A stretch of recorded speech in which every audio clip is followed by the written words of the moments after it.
안녕하십니까. 반갑습니다. 우리 선생님들. 5월 첫째 주 토요일 날 시험 있죠? 5월. 예.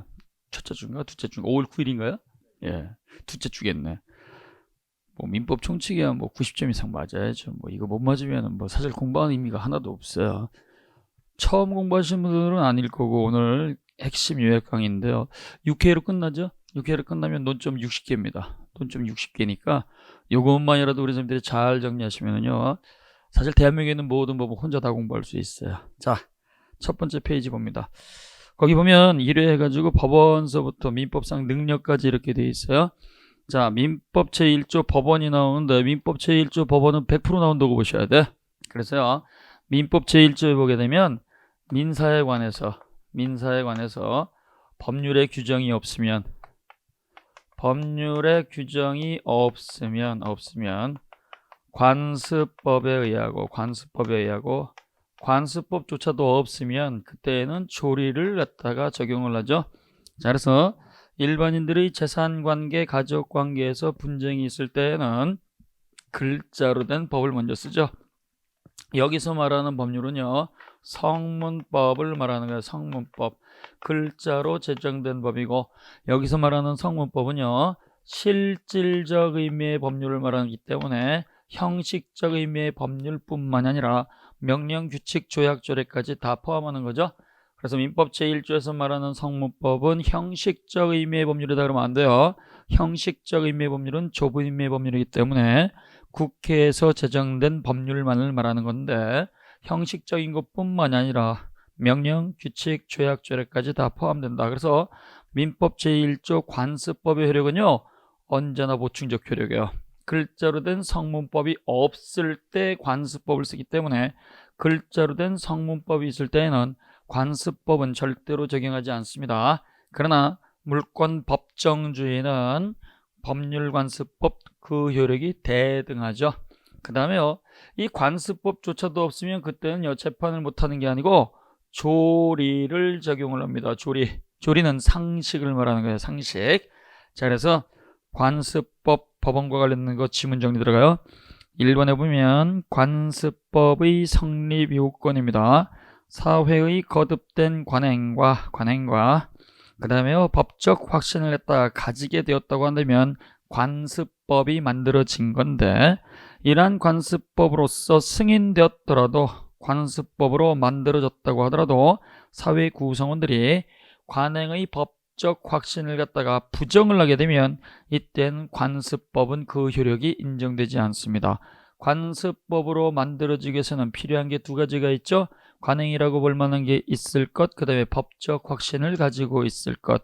관행은요, 일정한 지역, 일정한 시기에 거쳐서 반복되는 행위를 말하는 것이고 이 반복되는 행위는 헌법이 갖고 있는 정당성, 합리성 다 가지고 있어야 되고 강행질서, 사회질서 위반하지 않아야 됩니다. 따라서 법적 확신이 사라지게 되면 그때는 관습법의 효력은 부정이 되고 나쁜 관습으로 존재하는 거예요. 나쁜 관습으로. 가장 대표적인 판례가 종중구성원 자격이죠. 종중구성원 자격에 관해서는 예전의 나쁜 관습법은요. 여성을 갖다가 제외하고 성년, 남성만을 갖다가 종중구성으로 인정을 했는데 이건 상식을 벗어난 것이고 헌법 양성평등의 원칙을 위반한 것이기 때문에 더 이상 관습법이 될 수가 없다. 그러면 상식을 적용해서 조리의 법원성을 인정해서 성년, 후손 그러면 남성뿐만 아니라 여성도 당연히 포함되는 것이다. 여기서 시험 문제 나온 거 두 가지 길로 하시는데 종중구성원을 여성까지 포함하는 것은 대법원이 새로운 관습법의 존재를 인정한 것이다. 그러면 안 돼요. 나쁜 관습법을 없애버리고 상식을 적용했기 때문에 새로운 관습법을 적용한 게 아니고 또 관습법이 헌법에 맞느냐 안 맞느냐 헌법 위반 여부를 판단하는 것은요 헌법재판소에서 판단하는 게 아니고 일반 법원에서도 충분히 판단할 수 있다는 게 판례의 태도입니다. 그래서 관습법이 헌법에 일치하냐 일치하지 않느냐 이건 헌법재판소로 들고 가는 거예요 아니면 일반 민사법원에서 판단하는 거예요. 일반 민사법원입니다. 민사법원.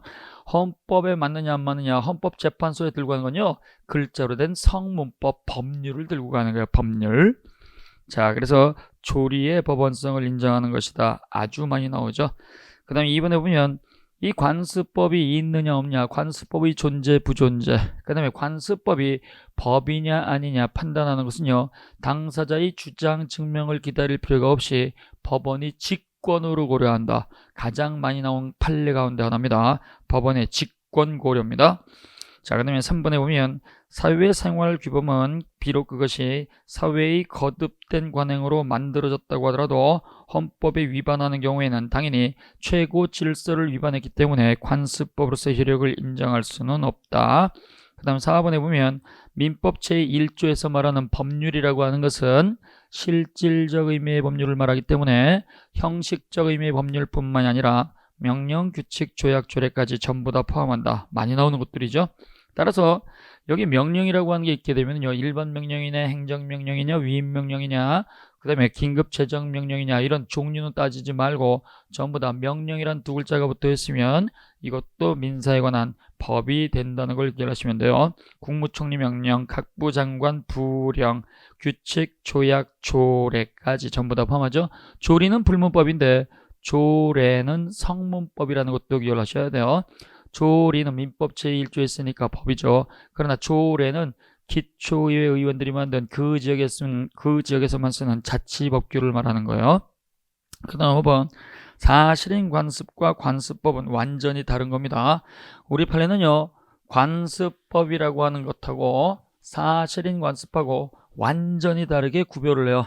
크게 네 가지에서 차이가 있죠. 관습법이라고 하는 게 있고, 관습법.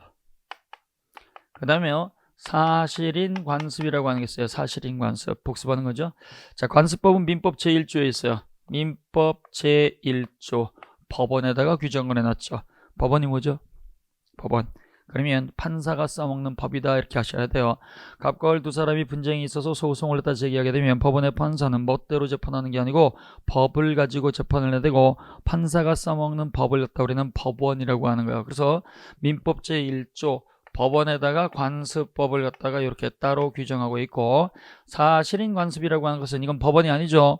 이거는 민법 제106조 106조 사실인 관습에다가 따로 규정을 두고 있는 거예요. 사실인 관습은 당사자 의사표시가 불명확했을 때 그 의사표시를 해석해주고 보충하는 기능을 하는 거예요. 보충하는 기능. 그래서 관습법하고 사실인 관습은요, 성립 요건이 다르죠. 성립 요건에서 차이가 있고, 그 다음에 법원성 인정 여부. 법원성이 인정이 된다 그러면 법이다. 법원성이 부정된다 그러면 법이 아니다. 그 다음에 주장 증명입니다. 누가 주장하고 누가 입증하고 누가 원용하느냐, 주장 증명. 그 다음에 써먹는 적용 범위. 요 네 가지가 다른 거예요. 요 네 가지. 자, 해서 관습법하고 사실인 관습은 성립 요건에서 다르다. 관습법은요, 관행이라고 볼 만한 게 있어야 돼요. 관행. 그 다음에요, 법이니까 지켜줍시다 라고 하는 법적 확신을 부여하는 거예요. 여기 이 법적 확신은요, 법원의 판사가 판결로 부여한 거예요? 아니면 일반인이 부여한 거예요? 누가 부여한 거예요? 법적 확신. 판결로 부여했다 그러면 안 돼요. 이거는 우리가 부여한 거예요. 우리가. 그래서 우리가요, 법이니까 지켜주자라고 하는 일반인이 만든 거예요. 그래서 관습법은 판사가 판결로 만든 것도 아니고 국회의원이 만든 것도 아니고 우리가 행동을 통해서 만든 거고요. 그걸 다 같이 지켜주자라고 해서 우리가 부여한 거예요. 우리가 부여한 거. 그것에 대해서 맞다 안 맞다 판단만 법원이 판단을 해주는 거예요. 그래서 법적 확신을 갖다가 붙이면 이때는 관습법이 되고, 법적 확신이 없을 때 관행으로만 있을 때는 이건 사실인 관습이 되는 거예요. 그래서 법적 확신을 갖고 있느냐 갖고 있지 않느냐, 이게 가장 중요하죠. 확신이 없으면 사실인 관습, 거래 관행. 따라서 관습법은 법적 확신을 갖고 있으니까 법원성이 인정이 되겠죠. 그러니까 법이에요. 그러나 사실인 관습은 법원성이 부정이 되기 때문에 이건 법이 아니라는 얘기죠. 그러면 주장 증명인데 관습법은 법이니까 1차적으로 법원의 판사가 직권 고려하는 거예요. 법원의 판사가 전문가니까. 그러나 법원의 판사도 관심이 없으니까 이때는요, 법원이 관습법의 존재를 몰랐을 때는 당사자가 공손하게 와야 돼요. 이게 관습법인지 아닌지 판단 좀 해주세요. 이렇게 부탁하는 건 상관이 없죠. 자, 그러나 사실인 관습은 거래 관행이기 때문에 거래의 전문가는 1차적으로 당사자입니다. 두 번 어떤 거래했어요? 판사님 당신은 모르지만 우리는 거래를 이렇게 했습니다. 당사자가 증명하고요. 이때 당사자도 사실인 관습 거래 관행의 존재를 갖다가 알지 못했을 때에는 판사님 우리도 이런 거래는 처음이라서 그랬을 때에는 두 분이 모르니까 우리 법원이 찾아보겠습니다. 법원이 고려할 수 있다는 얘기예요. 자, 이게 원칙이죠. 두 분 어떤 거래 했어요? 우린 이렇게 했습니다. 그러니까 당사자가 증명하는 거예요. 그러나 시간적 여유가 없을 때는요, 법원의 판사가 당사자한테 물어보지도 않아요. 물어보지 않고 급하니까 내가 먼저 찾아봐야 되겠다. 이것도 가능한 겁니다. 그래서 언제나 당사자가 주장 입증해야 된다 그러면 안 돼요. 당사자한테 두 분 어떻게 했어요? 어떤 거래 했어요? 판사가 물어봤을 때에는 1차적으로 당사자, 그 다음에 당사자가 거래 관행의 존재를 몰랐을 때는 2차적으로 법원이 고려하겠지만 당사자한테 물어보지 않고 법원의 판사가 직접 직권 고려하는 것도 가능하다. 이런 것도 시험 문제 나왔던 거예요. 그래서 사실인 관습의 존재는 당사자가 언제나 1차적으로 증명하기 때문에 법원이 직권 고려할 수는 없다 그러면 안 돼요. 법원이 직권 고려할 수도 있어요. 여기 계신 분들이 판사라고 생각하시면 돼요.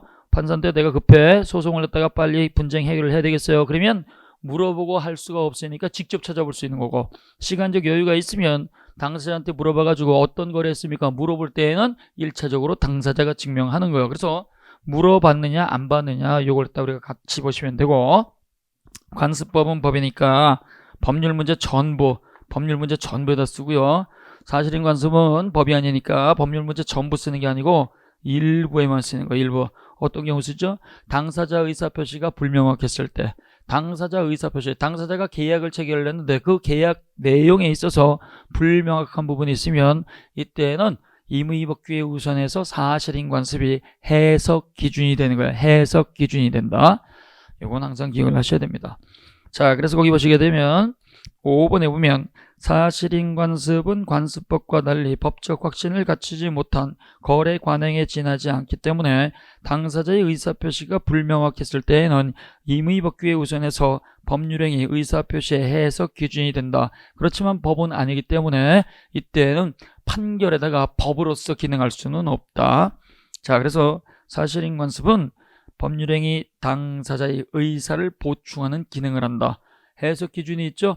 당사자 의사표시가 불명확했을 때 해석 기준은 모두 4가지가 있었어요. 그 4가지가 바로 목사임신이었습니다. 당사자가 원하는 목적 가지고 판단하게 되고, 목적이 불명확하면 사실인 관습, 거래 관행 가지고 판단하고, 사실인 관습도 없다 그러면 법전 찾아와서 임의법규를 갖다가 적용을 하게 되고, 임의법규도 없다 그러면 그때는 상식, 신의 성실의 원칙을 적용하는 거예요. 요거 목사 임신 순서 바꾸면 된다 그랬어요? 안 된다 그랬어요? 절대로 안 된다 그랬어요. 자, 그 다음에요 6번에 보면 판례 또는 판례법이라고 하는 게 나와 있습니다. 판례는 법입니까 아닙니까? 법 아니죠. 왜? 민법 1조에 없으니까. 민법 1조에 있는 거 그대로 나와야 돼요. 법률관습법 조례 이렇게 나와야지, 민법에 규정이 없으면 관습법에 의하고 이렇게 나오면 틀리죠. 그래서 법률관습법 조례만 법이기 때문에 민법 제1조에 없는 건 법 자체가 아닙니다. 따라서 민법 제1조에는 계약서 안 들어가 있고 판례 안 들어가 있으니까 계약서라든가 판례는 법이 아니에요. 근데 이 판례는 민법 제1조에 없기 때문에 당연히 법으로서의 성질은 부정이 되는데, 판례 가운데 급이 다른 게 있다고 그랬죠. 급이 다른 게 바로 헌재 판결이라고 그랬어요. 헌재 판결은 국가 최상위 규범으로서 각종 하위법을 갖다가 개정, 폐지, 삭제할 수 있는 강한 힘이 있기 때문에 헌재 판결은 민사에 관한 것이면 전부 다 법으로서의 성질이 인정이 된다. 그 다음 7번, 판례가 인정한 관습법상의 제도는 모두 5가지가 있어요. 양관사 명분 그대로 기억하시고, 양관사 명분 말고는 법 아닙니다. 관습법 없어요. 그래서 동산, 양도담보, 관습법상의 법정지상권, 사실혼제도, 명인방법, 분묘기지권, 요 양관사 명분은 관습법상의 제도고요. 이거 말고는 관습법 자체가 아닙니다. 관습법상의 제도 양관사 명분에서 물권은 3가지가 있어요. 그 물권은 분관동입니다. 분묘기지권, 그 다음에 관습법상의 법정지상권, 동산, 양도담보요. 따라서 갑이라고 하는 사람이 자기 땅에다가 자기 돈 들여서 건물을 갖다가 지었는데 기둥, 지붕, 주벽 3가지는 갖춰놓고 보존 등기 안 한 상태, 미등기 상태에서 을에게 팔아버렸어요. 그래서 갑이 자기 땅에다가 건물을 지었는데 등기가 없이 을이라고 한 사람한테 토지대금, 건물대금 다 받았어요. 그러나 토지에 대해서는 등기를 했다 이전해줬고 건물에 대해서는 등기를 했다 이전하지 못했다고 한다면 이때 매수인은 토지에 대한 소유권만 취득한 것이고 건물에다가 대금 전부 다 지급했다고 하더라도 건물은 등기를 갖추지 않은 이상 법적으로 소유권 취득한다 못한다? 못한다. 따라서 미등기 무허가 건물의 양수인에게는 관습법상의 소유권을 인정하지 않습니다. 그 다음 8번에 보면 가정의뢰준칙에 배치가 되는 관습법의 효력이 인정이 될 수 있느냐라고 하는 건데요. 가정의뢰준칙은요, 안 지켜도 되는 단순 권고 규정입니다. 단순 권고 규정이에요.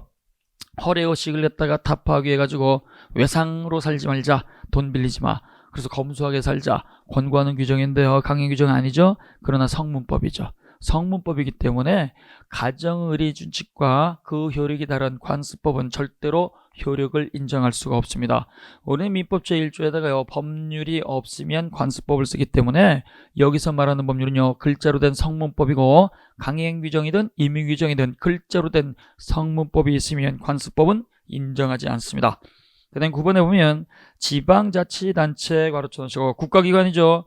국가기관이 일반인들과 거래하게 되면 국가하고 국민 사이에서 하기 때문에 불평등관계, 공법관계가 적용되는 걸 원칙으로 하지만 국가기관이라고 하더라도 일반 국민과 대등한주의에서 매매를 했다, 임대차를 했다, 대부행위를 했다 그러면 이때는 당연히 민법과 민사소송법이 적용되는 거예요. 따라서 서울시에서 지하철을 했다가 운영을 하는데 그 지하철을 타는 건 국가가 강요하는 것 아닙니다. 타고 싶으면 타는 것이고 안 타고 싶으면 안 타는 건데요. 그 지하철 타가 운영을 해가지고 일반 국민에게 손해가 있다고 한다면 그때는 민법, 불법행위하고 민사소송법을 적용하는 것이지 공법관계가 아니기 때문에 행정법, 행정법이라든가 그 다음에요, 형법이라든가 이런 공법관계를 다 적용하는 것은 아닙니다. 그래서 행정소송이라든가 행정법은 적용하지 않아요. 그러나 10번은요, 귀속재산처리법이라고 하는 게 있는데요. 여기는 이제 국유재산을 불하를 하죠. 불하라고 하는 것은요, 일반인과 대등한주의에서 하는 게 아니고 불평등 관계에서 국가가 일방적으로 내려주는 거기 때문에 불하라는 말이 나오면 이건 공법관계가 적용이 되는 거예요. 공법관계. 자, 그래서 거기서 나오는 내용만 잘 기억을 하시면은요, 법원은 뭐 다 맞는 거죠. 그 다음에 2번에 보면 통칙 규정 인정 여부 이렇게 나와 있는데요. 우리가요, 민법 총칙이라고 하는 것은 일반인들의 재산관계, 가족관계에 공통 적용되는 공통법 규정을 전부 다 뽑아 놓은 거죠. 재산법에는 물권이 있고 채권이 있고 가족에는 친족 상속이 있는데요. 총칙은 이거 공통 부분을 뽑아 놓은 거예요. 그러면 민법 총칙은 공통 규정이니까 재산관계, 가족관계 다 써야 되겠죠. 근데 현실은 그렇지 않아요. 민법 총칙 조문, 우리가 공부하는 184개 조문은요, 재산관계에는 다 써먹어요. 그러나 가족법에는 일부만 씁니다. 왜 그러느냐? 재산관계는 경제적 이익을 바탕으로 하기 때문에 돈으로 해결하는 거죠. 그러나 가족관계는 돈으로 해결하지 못하는 부분이 있어요. 정으로 해결하기 때문에 민법 총칙은 가족법에는 일부만 쓴다. 일부만 쓴다. 자, 그래서 동그라미 1번에 보면 재산법 이렇게 나와 있어요. 재산법, 경제적 이익을 대상으로 하는 거죠. 경제적 이익을 대상으로 하는 것은요, 물건에 관한 권리가 있어요. 그 다음에 계약에 관한 게 있죠. 그래서 물건에 관한 권리는 물권이니까 물권법에서 규정을 하고 계약에 관한 것은 채권법에서 규정을 하게 되는데요. 이러한 재산적 관계는요, 이득이 되면 저지르고 손해가 나면 저지르지 않습니다. 따라서 계산적이란 말을 쓰죠. 계산적이란 말 그러면 좀 안 좋게 들리니까 합리성이란 말을 쓰는 거예요. 합리성. 그래서 나한테 이득이 되면 계약을 하고 나한테 불리하면 계약하지 않기 때문에 합리성이 적용이 되고, 따라서 타산적이다, 계산적이다. 계약서가 존재하기 때문에 당사자 사이에서 거래 관계가 보호받아야 되겠죠.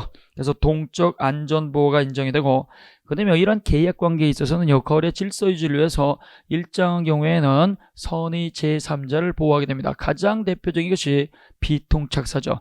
비진의 표시, 무효, 통정의 표시, 무효, 착오, 사기, 강박을 위한 취소는 선의 제3자에게 대항하지 못한다. 자, 그 다음에요, 이러한 재산법 관계는 계약 관계를 원칙으로 하고, 계약은요, 내가 원하면 체결하는 것이고 원하지 않으면 체결하지 않으니까 임의 규정이 강한 거예요. 그래서 우리 사람들이 부동산을 갖다가 사고 파는 매매계약을 체결했다 그러면 이 매매계약 비용은요 당사자 특약에서 일방이 전액 다 부담할 수 있어요. 그게 없다고 한다면 우리 법은 매도인 매수인 절반씩 부담하는 걸 원칙으로 하지만 당사자가요 매도인이 전액 부담한다, 매수인이 전액 부담한다, 그 특약이 있으면 유효해요. 그래서 당사자의 사적 자치가 용이되고 법과 다른 특약을 붙일 수 있는 게 바로 임의 규정이죠. 그 다음 이러한 재산법 규정은요 독일법에서 수입한 성질이 강한 거예요. 그래서 독일법에서 수입을 했다, 계수성이란 말을 쓰죠. 계수성. 또 이러한 계약관계는요 표시가 된 대로 인정하는 거기 때문에 의사주의가 아니고 표시주의에 치우친 절충주의를 쓰는 겁니다. 그 다음 2번 가족법. 이 가족법은요 아무리 우리가 독일법을 갖다가 적용한다고 하더라도 독일의 가족 제도를 그대로 갖다 쓸 수는 없어요. 그래서 재산법은 계수성이 강하고 독일의 색채가 강하지만 가족법은요 우리 전통의 색채가 가능한 거죠. 그래서 습속성이 강하다. 습속이란 말은요 관습과 풍속이란 말이에요. 관습과 풍속, 전통성이 강한 거죠. 따라서 이러한 가족관계는요 권리자 본인의 의사가 중요하기 때문에 절대적 의사주의가 적용이 되고, 그 다음에 가족관계는 혼인하는 것까지는 자유롭지만 그 다음부터는 전부 다 강행 규정입니다. 그 다음에 절대적 의사주의가 적용이 된다. 따라서 민법 정치계에 있는 184개 조문은 재산관계에는 전부 다 적용을 하지만 가족관계는요 돈과 관련된 조문은 써먹을 수가 없어요. 그래서 가족법에는 일부만 쓴다. 일부만. 그래서 4번이 중요한 거예요. 4번이 박스에다가 넣어놓고 다음 민법 총칙 조문 중 재산법에만 적용이 되고 가족법에는 적용되지 않는 걸 고르세요. 그러면 여기서는요 행위 능력과 관련된 제한 능력자 규정, 그 다음에 의사표시 관련 규정, 소멸시효, 이렇게 세 가지를 갖다가 기억을 하셔야 돼요. 조금 우스운 표현이지만 경상도 지역에서는 형님을 갖다가 행님이라고 불러요. 행님. 그 다음에요 예전에 가난한 시절에서는요 지금이야 모르는 거 없지만 소를 몰고 다니면서 동생이 꼴모기로 다니죠. 그래서 풀트 들어가는 거 행님의 소입니다. 행님의 소. 그래서 행위 능력과 관련된 제한 능력자 규정, 그 다음에 의사표시 관련 규정, 그 다음에요 소멸시효와 관련된 규정. 요거는 가족법에 안 쓰는 거예요. 요건 가족법에 안 쓰고 요거는 재산법에만 쓰는 거예요. 자, 행위 능력자는 혼자서 할 수 있는 사람입니다. 이러한 사람들은 주변에 많으니까 우리는 법에다가요 혼자서 못하는 사람을 규정해놨죠. 혼자서 못하는 사람을 따 우리는 제한능력자라고 하고, 우리 민법에서 제한능력자는 세 가지가 있어요. 19세 미만인 자, 미성년자, 성년후견 시 심판받은 자로서 피성년후견인, 한정후견 심판받은 자로서 피한정후견인 세 사람은 법정대리인 통해서 해야 돼요. 따라서 제한능력자 요 규정을 넣는 겁니다. 그래서 제한능력자 제도는요 재산행위를 단독으로 못한다 이런 의미가 되는 것이지 가족법상의 신분행위를 못한다 이런 뜻은 아니에요. 그래서 행위능력과 관련된 제한능력자 규정은 재산법에만 적용을 하고 가족법에는 적용하지 않습니다. 따라서 상태가 조금 안 좋은 제한능력자도 당연히 일정한 요건을 갖추면 혼인도 할 수가 있고 유언도 할 수가 있고 약혼도 할 수가 있고 그 다음에요 당연히 인지도 할 수 있고 할 수 있다는 얘기예요. 그 다음에 의사표시와 관련된 게 있죠. 의사표시에 관해서도 정상적인 의사표시가 많기 때문에 비정상적인 의사표시를 예외적으로 규정해놨죠. 비정상적인 의사표시는 네 가지가 있어요. 비통착사라고 그랬어요. 혼자서 헛소리하는 비진의 표시, 서로 짜고 하는 통정의 표시, 모르고 해서 착오의 요건을 갖춘 경우 취소할 수 있는 착오, 그 다음에 사기 또는 강박의 인사표시. 이러한 비통착사는 재산법에만 적용이 됩니다. 가족법상의 신분행위에 절대로 적용하지 않아요. 그 다음에 대리에 관련된 규정, 대리도 재산행위를 대리하는 거죠. 그 다음에 조건과 기한을 붙이는 것도 재산법에다 붙이는 거예요. 그 다음에 소멸시효와 관련된 거 요거 그대로 기억을 하시면 돼요. 그러니까 이거 말고는 다 같이 쓰는 거예요. 다 같이 쓴다. 그럼 질문, 물건이라고 하는 규정이 있어요. 민법에 물건이라고 하는 규정이 있는데요. 이 물건은 재산법에만 적용하는 거예요? 가족법에도 적용되는 거예요? 가족법에도 적용되겠죠. 행림의 소에 안 들어가니까. 그러면 가족법 어디에 들어가요? 상속에 들어가는 거예요. 상속에. 심장정지가 돼서 피상속인 돌아가시게 되면 그분이 남겨놓은 물건도 상속인이 가져가죠. 그래서 이때 행림의소 말고는 전부 다 공통 규정이고 이 행림의소 요것만 우리는 재산법에 적용이 된다. 4번은 커다란 문제 박스로 나올 수 있으니까 이건 조금 기억을 하셔야 돼요. 그 다음에 3번에 보면 무과실 책임 규정을 민법이 인정하는 게 있어요. 자, 근대 민법의 3대 원칙이라고 하는 게 있습니다. 우리가 중세가 있고 그 다음에 이 중세 다음에 근대 시민사회가 나오는데요. 로마 시대에는 개인의 권리를 인정을 했지만 중세 봉건 시대에는 지배계층하고 피지배계층 딱 둘로 나눠놓고 개인의 권리를 인정하지 않았다 그랬죠. 그래서 농노가 있었어요. 노예. 그러니까 개인의 권리가 없었잖아요. 그래서 중세 봉건 시대가 무너져 가지고 근대 민법이 만들어졌을 때 근대 민법의 3대 원칙은요. 무조건 개인의 권리 최대한 보장해요. 다른 사람 신경 전혀 안 썼어요. 그래서 내 재산이나 소유권 절대의 원칙, 내가 계약을 자유롭게 할 거야. 계약 자유의 원칙, 그 다음에 잘못이 있을 때만 책임질 거야. 과실 책임의 원칙. 그래서 근대 민법의 3대 원칙은요. 소유권 절대의 원칙, 그 다음에 계약 자유 원칙, 과실 책임의 원칙. 그러다 보니까 개인은 재산을 갖다가 많이 모으게 되고 이때 계약의 이름으로 사람을 지배하기 시작했고 그 다음에 잘못이 있을 때만 사람을 갖다가 책임을 지게 했기 때문에 빈익빈 부익부가 엄청나게 커졌죠. 그래서 자본주의가 대단히 많이 발달됐지만 이때 자본주의 폐단이 굉장히 심해지니까 수정하는 원칙이 나오죠. 소유권은 절대적인 게 아니고 상대적인 것이다. 계약도 자유롭지만 계약의 내용이 공정해야 된다. 잘못이 있을 때 책임지는 걸 원칙으로 하지만 일정한 경우에는 무과실 책임을 예외적으로 인정을 하자. 그래서 이 무과실 책임이 인정되는 것이 어떠한 것이냐. 자, 첫 번째 1번은 우리 시험과 관련된 거죠. 아주 중요한 거예요. 법인의 이사가 불법 행위를 저지르게 되면 법인의 불법 행위 책임은 법인 자신의 고의과실을 요건으로 하지 않고 무과실 책임이 되는 거예요. 자, 법인의 불법 행위인데 법인 불법 행위 책임 35조 1항 기억하십니다. 자, 법인 자신의 불법 행위를 인정하는 것은 법인 실제서일 때 가능한데요. 법인의 불법 행위는 35조 1항에다가 규정해놨죠. 35조 제1항 요 규정 강행 규정이고 법인의 불법 행위가 성립하게 되면 35조 1항만 적용을 하고 민법 756조 사용자 배상 책임은 절대로 적용하지 않습니다. 그러면 법인의 불법 행위가 만들어지게 한 요건은 세 가지가 있었죠. 반드시 대표기관이 저질러야 돼요. 대표기관. 법인의 이사기타 대표자가. 그 다음에요. 외형상 직무 관련성이 있어야 돼요. 외형상 직무에 관련해서 타인에게 손해를 끼쳐야 돼요. 손해 발생. 이 세 가지 요건이 바로 법인의 불법행위 35조 1항에 들어가 있습니다. 법인의 이사기타 대표자가 직무에 관련해서 타인에게 손해를 가했을 때에는 법인 자신이 불법행위로 책임을 져야 된다. 이 경우에 이사기타 대표기관은 책임을 면한다, 면하지 못한다, 면하지 못한다. 그러면 눈에 보이는 요건은 이게 다죠. 근데요, 이때 손해 발생과 관련해서는요, 민법 750조 일반 불법행위권 다 갖춰야 돼요.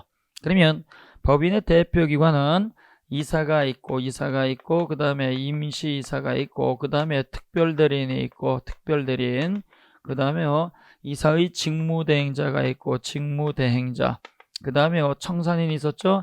청산인. 요 5가지는 민법 조문에 들어가 있는 거고요. 판례가 인정하는 대표기관이 하나 또 있죠. 판례가 인정하는 대표기관 누구예요? 사실상 대표자. 그래서 법인을 갖다가 실질적으로 사실상 대표하는 사실상 대표자도 당연히 법인의 대표기관입니다. 이놈들이 저질러야 돼요. 이사, 임시이사, 특별대리인, 청산인, 직무대행자, 사실상 대표자. 따라서 대표권 없는 이사라든가 지배인이라든가 이러한 사람들은 법인의 불법행위 성립하지 않고 사용자 배상 책임이 적용되는 거예요. 외형상 직무 관련성이 인정이 됐다 그러면 사리사욕을 도모를 했던, 강행규정을 위반을 했던, 권한 초과가 됐던, 아니면 이때 대표권 남용이 됐던 전부 다 법인의 불법행위가 성립해요. 따라서 이때는요, 무조건 책임지는 게 원칙이죠. 그래서 무과실 책임이라는 거 꼭 기억을 하셔야 돼요. 그래서 거기 1번 이사, 법인의 불법행위에 대한 법인의 책임, 요거는 무과실 책임이다. 2번도 굉장히 중요하죠. 무권대리인의 책임이에요. 무권대리인은요, 본인감으로부터 대리권을 따가 부여받지 않은 자입니다. 이때 계약의 무권대리에 있어서 계약 체결 권한이 없는 무권대리인이 멋대로 저지르게 되면 일정한 요건을 갖췄을 때 무권대리는 상대방에게 무과실 책임을 져야 돼요. 무과실 책임. 자, 본인갑이 부동산 갖고 있는데 그 부동산에 관해서 매매할 수 있는 대리권을 준 적이 없어요. 본인갑이 건물 갖고 있는데 이걸다가 매매할 수 있는 매매 계약 체결 대리권을 전혀 준 적이 없는 무권대리인 을이 본인갑의 이름으로 이 부동산을 상대방 병하고 매매하는 계약을 멋대로 저질러 버렸어요. 그러면 계약의 무권대리가 있게 되면 이때는요, 본인갑은 자신한테 유리하면 내가 다 책임질게요. 추인을 할 수가 있고, 자신한테 불리하면 책임 못 져요. 추인 거절을 할 수가 있어요. 그 다음에요, 여기 상대방은요, 자기한테 유리하다고 하더라도 상대방은 적극적으로 유효를 주장할 수가 없어요. 상당한 기간을 정해서 본인에게 추인 여부의 확답을 최고할 수가 있고, 그 다음에 자신한테 불리하다 그러면 선의 일대 안에서 그 계약을 철회를 할 수 있는 거예요. 철회. 유리하면 본인은 추인 책임져 줄게. 불리하면 책임 못 져. 추인 거절. 상대방은 유리하면 유효로 해줘. 기간을 정해서 확답을 최고할 수가 있고, 불리하면 선의 일대 안에서 없던 걸로 하겠습니다. 처리할 수 있죠? 근데 본인이 추인을 안 해요. 추인을 안 해. 나는 그놈한테 대리권 준 적이 없어. 그놈한테 가서 따져. 추인 거절을 했을 때. 그 다음에 이 사람이 없던 걸로 합시다. 철회도 안 해. 그럼 와가지고 대리권 보여줘. 대리권의 존재를 증명하지 못하면 행위 능력자인 무권대리인은 상대방의 선택에 따라서 계약대로 이행을 하거나 금전으로 손해배상을 해줄 책임이 있다고 그랬죠. 이때 요건을 갖추면 무권대리인은 상대방한테 무과실 책임을 지는 거예요. 무과실 책임. 그래서 무권대리인이 상대방에 대해서 책임을 지는 것은 무권대리인 자신의 고의과실이 있어야 된다. 그러면 안 돼요. 무과실 책임이에요. 이때 무권대리인이 제3자로부터 본인갑이 너한테 대리권 줬어. 이렇게 사기를 당해서 무권대리인이 일단 저질렀다고 하더라도 무권대리인은 무조건 책임져 줘야 돼요. 1번과 2번이 굉장히 중요한 거죠. 자, 그 다음에 3번은요, 인접토지죠. 서로 인접한 토지를 냈다가 이용을 했다 했을 때에는 무과실 책임입니다. 따라서 축대가 무너졌다. 그러면 잘못이 없어도 책임져 줘야 되는 거예요. 그 다음 4번에 보면 금전 채무 불이행에 대한 특칙입니다. 금전 채무자가 나옵니다. 가장 대표적인 거 이해하기 연락하셔야 돼요. 매수인이에요. 매수인. 자, 부동산을 냈다가 사고 파는 매매 계약을 체결을 했는데 매수인이 중도금 들고 오다가 강도를 만났어요. 강도를 만나가지고 홀랑 뺏겼어. 그러면 매수인이 일부러 그런 건 아니죠. 고의가실 없죠. 그래도 책임져야 돼요. 자, 그래서 매도인에게 중도금이라든가 잔금을 냈다가 지급하기 위해 가지고 금전을 들고 오던 매수인이 그 금전에 대해서 강도를 만났다, 홀랑 다 뺏겼다, 매수인의 잘못이 없어도 이때는요, 내 잘못이 없으니까 중도금 안 줘도 되겠습니다. 중도금 지급한 걸로 합시다. 이렇게 말하면 안 된다는 얘기예요. 그래서 금전 채무자는 무조건 무과실 책임입니다. 그 다음에 매도인 물건 판 사람이요. 이 매도인은요, 매수인한테 자기가 약정한 매매 대금을 전액 받아가기 때문에 매도인은 매수인에게 가장 완벽한 권리를 넘겨줘야 돼요. 우리 사람들이 물건 샀어요. 물건 샀는데 나는 그 사람이 원하는 돈 다 줬어. 근데요, 넘겨받은 물건이라든가 권리의 하자가 있게 되면 당사자 특약이 없어도 매도인에게 무과실 책임 청구할 수 있다는 걸 같이 기억하시고, 그 다음에 6번에 보면 건축업자한테 공사를 부탁을 했어요. 집 지어줘. 그럼 이때 건축업자를 갖다가 우리는 공사 수급인이라고 하고, 집을 지어달라고 주문한 사람을 우리는 도급인이라고 하는 거예요. 우리들이 집을 냈다가 공사가 끝나가지고 인도받았다. 근데 신축한 건물에 들어갔더니 누수가 되고 있다더라. 그러면 당연히 책임을 또 물을 수 있는 것이고, 도급인 주문한 사람이 수급인에게 잘못이 있을 때만 청구하는 것은 아니라는 얘기예요. 자, 그 다음에 공작물 소유자, 건물 갖고 있는데 그 건물 담장이 무너졌다, 축대가 무너졌다, 그러면 지나가는 행인한테 당연히 책임을 갖다가 져주어야 된다는 얘기입니다. 그래서 1번, 2번, 그 다음에 거기 4번과 같은 거, 이런 것들은 특별히 좀 기억을 하셔야 돼. 자, 그 다음 2장에 들어가게 되면 이제 권리와 의무 관계가 나오잖아요. 그래서 우리가 생활을 통해서 가져가는 이익을 권리라고 하고, 그 다음에 상대방한테 100% 이행을 해줘야 되는 걸 우리가 의무라고 하는데, 이 권리와 의무는 어떤 것들이 있느냐. 특히 이 권리의 종류는 시험 문제 잘 나옵니다. 그래서 이 권리의 종류는요, 어떠한 권리들이 있느냐라고 하는 거 정확하게 정리를 하셔야 돼요. 자, 그래서 권리란 생활을 통해서 가져가는 이익이고 반드시 국가가 강제적으로 실현을 해주는 것만 권리가 되고 국가가요 강제적으로 실현해주지 않으면 절대로 권리라고 하지 않습니다. 그래서 권리는 법의 힘으로 실현하는 것이다. 권리법력설이 원칙이 되는 거예요.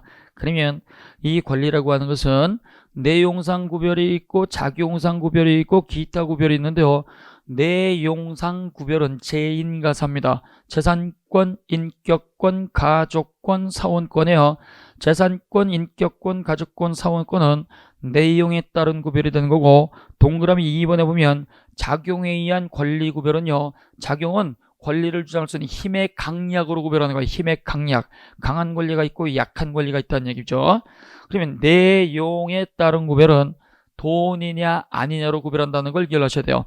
생활을 통해서 가져가는 것이 경제적 이익 돈으로 표시가 되면 재산권이라고 하고 돈과 무관한 권리가 있어요.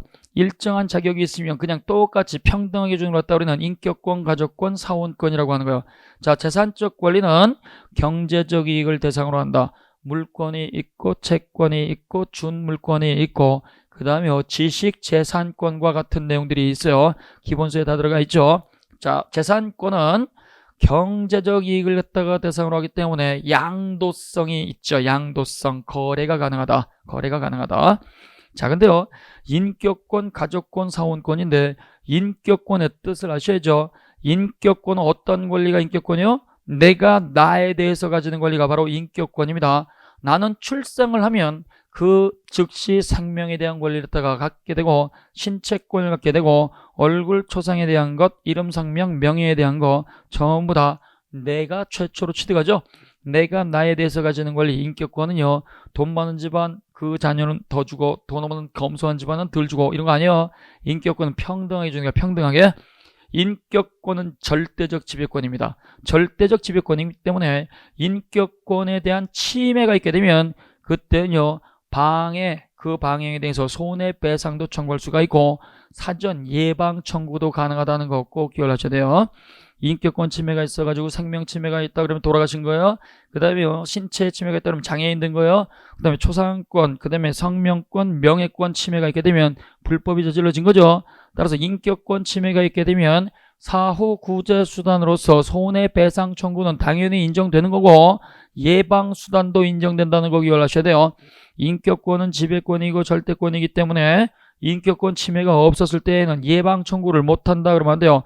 예방 청구 다 할 수 있어요. 그러나 우리가 헌법재판소에서 인격권 침해에 대한 사죄 광고는 허용하지 않는다는 것도 기억하셔야 돼요. 그래서 신문에다가요 죽을 죄를 저질렀습니다라고 사죄 광고를 다가 요구하는 것은 예전에 가능했지만 지금은 더 이상 인정하지 않는다. 그 다음에 사원권, 가족권이 있는데요. 가족권은 가족 구성원 자격에 의해서 가져가는 권리죠. 어머니, 아버지, 부모님의 자격, 아내, 남편의 자격 이것도 평등하게 주는 것이지 돈에 의해서 차별하지 않습니다. 사원권은요. 사단법인 구성원인 사원의 자격에서 주장할 수 있는 권리고 사원권은요. 자의권이 있고 공익권이 있어요. 자의권은 사원 개인의 이익을 위한 거죠. 업무시설 설비 이용권이 있고 그 다음에 이익배당 청구권이 있고 자녀재산 분배 청구권이 있습니다. 자, 자녀재산 분배 청구권은 민법상 비영리법인에 없어요. 영리법인에 있죠. 이익배당 청구권도 영리법인에 있어요. 민법상 비영리법인이 청산을 거쳐서 남겨진 재산이 있다 그러면 누가 가져가느냐? 1순위는 정관으로 정한 자. 정관으로 정한 자가 없다고 한다면 유사한 목적으로 처분, 그 다음에 처분이 불가능하다 그러면 국고기속의 순서 같이 기억하셔요. 공익권이라고 하는 건요. 단체의 공공목적 달성을 위해서 주장하는 권리로서 업무 집행 또는 감독권이 있죠. 집행권 그러면 이사가 될 수 있는 자격, 감독권 그러면 감사가 될 수 있는 자격, 그 다음에 찬성반대할 수 있는 결의권, 그 다음에 5분의 1 이상 사원들이 임시총회를 따라 소집 요구할 수 있는 결의권, 소상권이죠. 이러한 소상권, 결의권, 업무 집행 또는 감독권, 이러한 공익권은 단체의 목적을 위한 거예요. 이러한 사원권은 자의권하고 공익권을 합친 건데 이러한 사원권에 관해서는 우리 민법 제56조가요 양도와 상속을 다 금지하고 있죠. 양도도 못한다, 상속도 못한다. 그러나 요건 임의 규정이기 때문에 정관에다가요, 양도도 할 수 있어, 상속도 할 수 있어. 이렇게 규정하게 되면 양도, 상속 가능하다. 그 다음 작용에 의한 구별로서 지청형항입니다. 지배권, 청구권, 형성권, 항변권이 있는데 지배권은요, 모든 자에게 주장할 수 있는 강한 권리. 그래서 지배권은 배타성이 있고 독점성이 있고 그 다음에요, 다른 사람한테 간섭받지 않으니까 간섭받지 않겠다고 표시할 수 있는 공시의 원칙이 적용되는 거예요. 공시의 원칙. 지배권은 청구권과 달리 상대방의 행위를 필요로 하지 않기 때문에 자기가 스스로 자기 마음대로 권리를 갖다 행사할 수 있는 거예요. 지배권 침해가 있게 되면 그 즉시 불법행위입니다. 불법행위가 성립하게 되고, 이때 지배권은 재산적 권리로서의 지배권도 있고 비재산적 권리로서의 지배권도 존재해요. 재산적 권리로서의 지배권은요, 물권, 그 다음에 준물권, 그 다음에 지식재산권이 있고, 비재산적 권리로서의 지배권은 인격권, 그 다음에 친권이 있어요. 친권. 친권은 권리, 의무 두 가지 성질을 다 갖고 있습니다. 시험 문제에다가 다음 보기 가운데 권리이자 의무인 걸 고르세요. 그러면 친권을 골라야 돼요. 친권은요, 미성년 자녀가 성년자가 될 때까지만 그 권한을 행사하는 겁니다. 따라서 성년자가 됐을 때에는 친권자라는 말 자체를 쓰면 안 돼요. 23세 대학생갑에게는 친권자로서 부모님이 존재한다. 큰일 난다 그랬죠? 미성년 자녀일 때까지만. 그래서 친권은 간섭받지 않을 권리가 있고 그 다음에 부양할 의무가 있기 때문에 의무의 성질이 훨씬 더 강합니다. 자, 그래서 지금 말씀을 드린 것처럼 인격권하고 친권은 비재산적 권리로서의 지배권 성질을 갖습니다. 청구권은요, 특정인 갑이 상대방 특정인 을에 대해서 일정한 행위를 해주세요 라고 청구하는 게 청구권이에요. 청구권은 상대방에게만 주장하니까 제3자에게 주장하지 못한다. 그래서 대인권으로서의 성질을 갖고, 이때 청구권 발생 원인은요, 계약을 통해서 발생하는 게 가장 대표적인데, 계약 관계가 없이 일정한 자격이 있으면 물권적 청구권이라든가 가족법상의 청구권도 발생할 수 있다는 거 같이 기억하셔야 돼요. 그래서 청구권의 발생 원인은 계약에 의해서만 발생하는 건 아닙니다. 계약을 통해서 발생하는 매매계약이라든가 임대차 계약 같은 이런 채권이 가장 대표적이지만 계약과 상관이 없이 자격에 의해서 발생하는 물권적 청구권, 가족권적 청구권도 있다. 자, 여기서 나오는 거 두 개 지문 기억하셔야 돼요.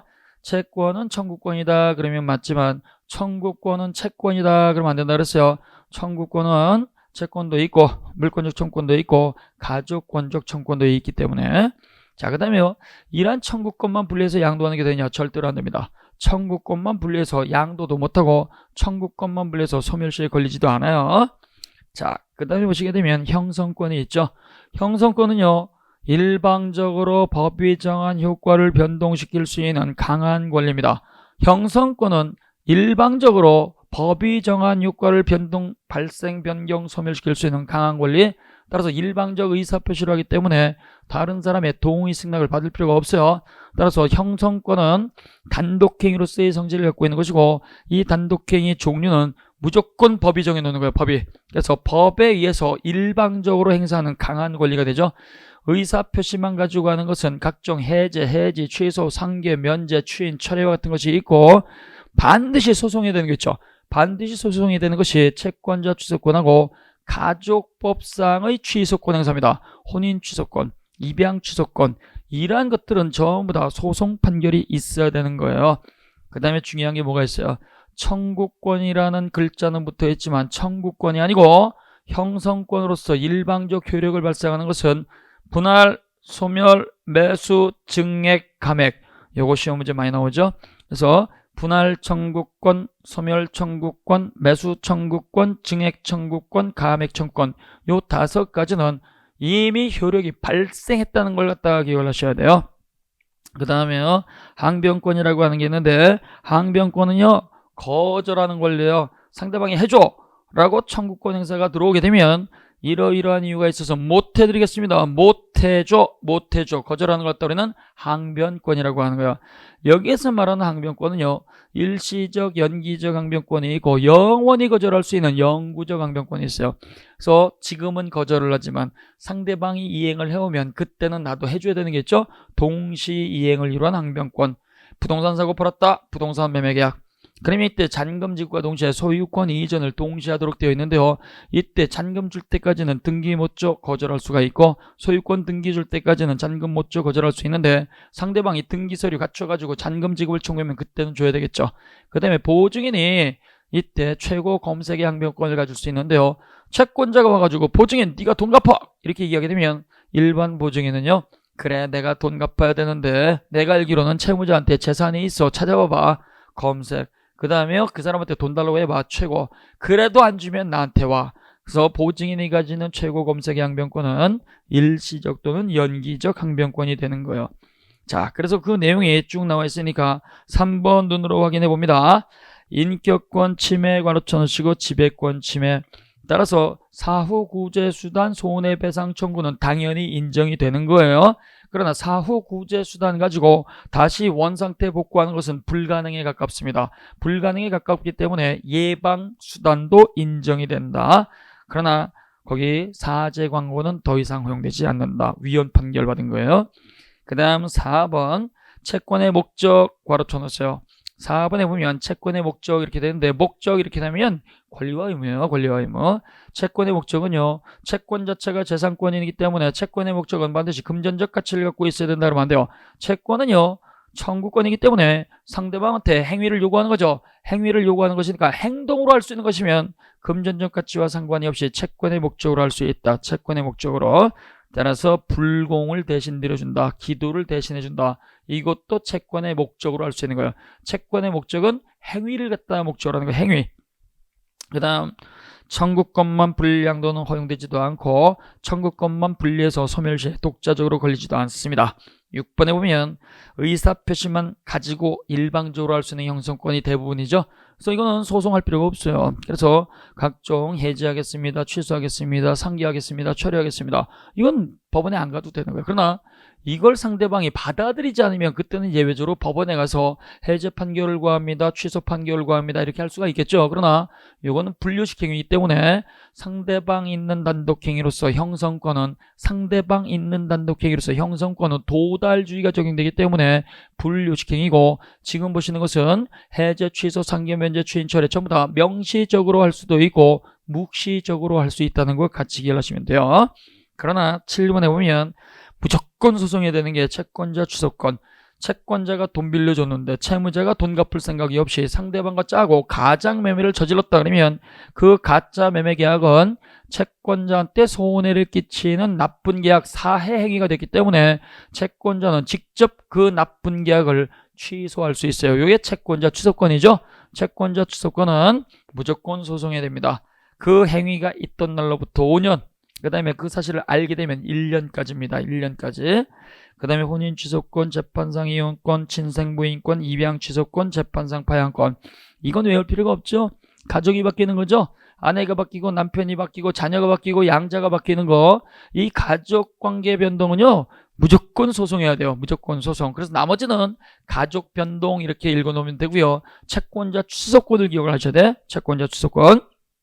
8번에 보면 조문 자체는 글자 그대로 청구권이 붙어 있는데 분할, 소멸, 매수, 증액, 감액 요 5가지 단어를 갖다 기억하셔야 돼요. 쪼개주세요, 나가세요, 사세요, 올려줘요, 깎아줘요. 이렇게 분할, 소멸, 매수, 증액, 감액 5가지 단어가 있으면 이건 전부 다 형성권입니다. 그러니까 이거 말고는 전부 다 청구권이에요. 그래서 갱신 청구권. 아유, 내가요 토지를 다 빌렸어. 근데 계약 기간이 끝났네. 그 토지 위에 내 물건이 있으니까 더 빌려줘요. 이게 갱신 청구권이에요. 이 갱신 청구권, 이거는 분할, 소멸, 매수, 증액, 감액이 아니니까 이건 청구권입니다. 형성권 아니죠. 그 다음에 9번 연기적 항변권은 일시적으로 거절하는 거예요. 동시행을 이루한 항변권. 그 다음에 보증인이 가지는 최고 검색의 항변권. 그 다음에 영원히 거절할 수 있는 거. 상속인이 나한테 돈 달라고 하지 마세요. 돌아가신 아버지 재산만 가지고 모든 것 정리할 테니까 나한테 돈 달라고 하지 마. 한정승인을 한 항변권. 그 다음에 실효가 됐어. 그러니까 못해줘. 소멸시효 같은 거. 소멸시효 완성을 한 항변권, 실효의 항변권. 근데 돈 다 갚았어. 영수증 여기 있어. 변제를 위한 항변권. 이건 영구적 항변권입니다. 그 다음에 11번. 지금 현재는 효력을 발생하지 않아요. 지금 현재는. 그래서 장래의 효력을 따라 발생할 수 있는 조건부 권리, 기한부 권리가 있어요. 조건은 미래의 불확실한 사실, 기한은 100% 확실한 사실.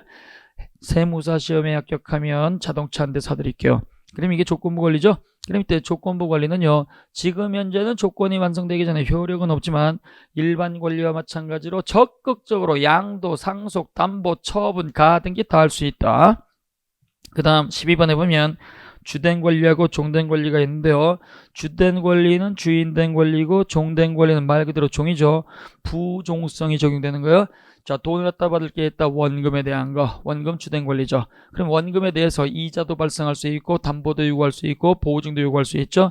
이걸 갖다 우리는 종된 권리 그러는 거예요. 따라서 주인된 권리가 존재하면 종된 권리도 존재하고 주인된 권리가 사라지면 종된 권리도 자동 소멸이죠. 부종성.